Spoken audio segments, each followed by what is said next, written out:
എല്ലാവരും ആവാശപൂർവ്വം കാത്തിരിക്കുന്ന സിനിമയാണ് the greatest of all time എന്ന് പറയുന്നത്. സിനിമ റിലീസാണ് ഇനി ഏതായാലും മണിക്കൂറുകളുള്ളൂ. വെളുപ്പിനെയുള്ള ഷോകളെല്ലാം ചാർട്ടായിക്കൊണ്ടിരിക്കുകയാണ്. അപ്പോൾ ഇതിനോടൊപ്പം തന്നെ പല ഇൻ്റർവ്യൂകളും പറയുന്നുണ്ടായി ഒരു അജിത്ത് റെഫറൻസ് ഉണ്ടാവും. ശരിക്കും എന്താണ് അജിത്ത് റെഫറൻസ് എന്നുള്ളതാണ് ഏറ്റവും വലിയ ഹൈലൈറ്റ്. തമിഴ്നാട്ടിൽ തന്നെ പല അജിത്ത് ആരാധകർക്കും അതറിയാൻ വേണ്ടി സിനിമ കാണണം എന്നൊക്കെ പറഞ്ഞ് പല ഇൻ്റർവ്യൂകളും സൂചിപ്പിക്കുന്നുണ്ടായി. ശരിക്കും പറഞ്ഞാൽ ഈ ഒരു the greatest of all time എന്ന് പറഞ്ഞ സിനിമ ശരിക്കും BP-യുടെ ഒരു സിനിമാറ്റിക് യൂണിവേഴ്സ് ആണ്. അത് വെങ്കട് പ്രഭു സിനിമാറ്റിക് യൂണിവേഴ്സ് ആണോ എന്നുള്ളത് വളരെയേറെ സംശയിക്കേണ്ടിയിരിക്കുന്നു. അതുപോലെ തന്നെ അതിൻ്റെ പ്രൊഡ്യൂസർ അർച്ചന കലപതി ഇന്റർവ്യൂ സൂചിപ്പിക്കുകയുണ്ടായി. അതായത് ഇതിൽ പല കാര്യങ്ങളും ആരും ഡീകോഡ് ചെയ്തില്ല, അതുകൊണ്ടാണ് ആ ട്രെയിലർ അങ്ങനെ തന്നെ അവതരിപ്പിച്ചത് എന്നുള്ളത്.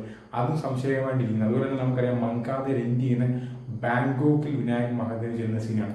ഇവിടെ നമ്മുടെ ഗ്രേറ്റസ്റ്റ് ഓഫ് ഓൾ ടൈമിൽ അജിത്തിൻ്റെ ക്യാരക്ടറായ ഗാന്ധി ബാങ്കോക്കിലേക്ക് അന്വേഷിച്ചാണ് ചെല്ലുന്നത്. അപ്പോൾ ഇത് തമ്മിൽ എന്തെങ്കിലും കണക്ഷൻ ഉണ്ടോ എന്നുള്ളത് വളരെയധികം എന്താ പറയുക സസ്പീഷ്യസ് ആയിട്ടുള്ളൊരു കാര്യമാണ്.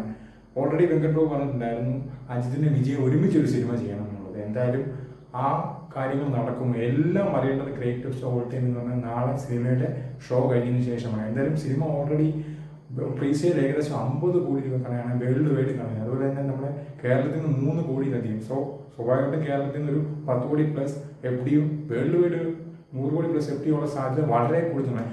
The startup of Vijay is very high എന്ന് നിസ്സംശയം പറയാവുന്ന രീതിയിലാണ് ദ ഗ്രേറ്റസ്റ്റ് ഓഫ് ഓൾ ടൈമിൻ്റെ സ്റ്റാർട്ടപ്പ് ഷോ എല്ലാം പോയിരിക്കുന്നത്. അതിൽ കൂടെ തന്നെ അജിത്തിൻ്റെ ഒരു റെഫറൻസോ അല്ലെങ്കിൽ അജിത്തിൻ്റെ എന്തെങ്കിലും ഒരു ഇമ്പാക്റ്റോ ഉണ്ടെങ്കിൽ തന്നെ സിനിമ വേറെ ലെവലിൽ പോകും. അപ്പം വിജയ് അജിത്ത് ഒരു കോംബോ ഉണ്ടാകുമോ, അല്ലെങ്കിൽ വെങ്കട് പ്രഭുവിൻ്റെ എന്തൊക്കെ മാജിക്കാണ് the greatest of all time ഉണ്ട് എന്ന് അറിയാൻ ഏതാനും മണിക്കൂറുകളുള്ളൂ. അപ്പം ഞാൻ ഈ ഒരു സിനിമയ്ക്ക് വേണ്ടി കാത്തിരിക്കുന്നു.